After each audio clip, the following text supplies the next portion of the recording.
Ay, nagmamadali si nanay. Ito naman, nag-asikaso na. Pagkaliko, asikaso agad. Ayan. Kain muna ako. Kain ko, Nay! Gutom na ako, hindi pa kayo naghahanda. Gutom na ako. Ano ba yan, Nay? Minamadali mo ako, tapos hindi ka pa pala handa. Ano ba yan? Kakain na ako eh. Ba namang bata ko? Ano yung itsura nito? Hindi man lang Ang dumi naman ng gamit naman to si Becca. Napakabalaho. Balaho talaga kahit kailan hindi na natuto. Ang dumi-dumi naman. Ano ba naman bata to? Mga pinagtubaran. Hindi man lang inayos. Ano ba yan? Ako pa rin mag-aasikaso tapos naghahanap ka ng makakain mo bata ka. Mag-asikaso ka na dyan!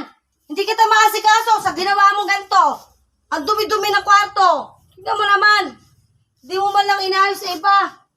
Nakakainis kang bata ka. Ang dami-daming gagawin pa dito. Tignan mo naman. Ano bang ginawa mo? Ikaw naman, oh. Dapat naglilinis ka ng kwarto mo bago ako pumasok. Nawiwili ka na. Pag-dalagang tao mo, hindi ka marunong mag-asikaso ng gamit mo.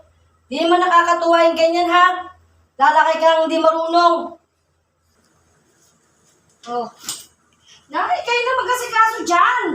Eh, pinagdali niyo ako kaya hindi ko yung nakasikaso eh. May ginagawa pa ako, oh. Alam mo naman, naglalaro pa ako na yung.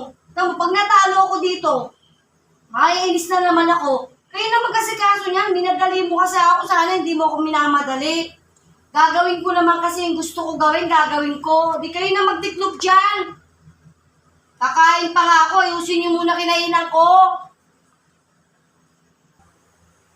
Ako pa din! Ano ba naman yan, Rebecca? Matuto ka naman. Ang gagawin ko nito sa buhay ko sa'yo. Ako pa rin mag-aasikaso. Nakakainin mo. Yan na.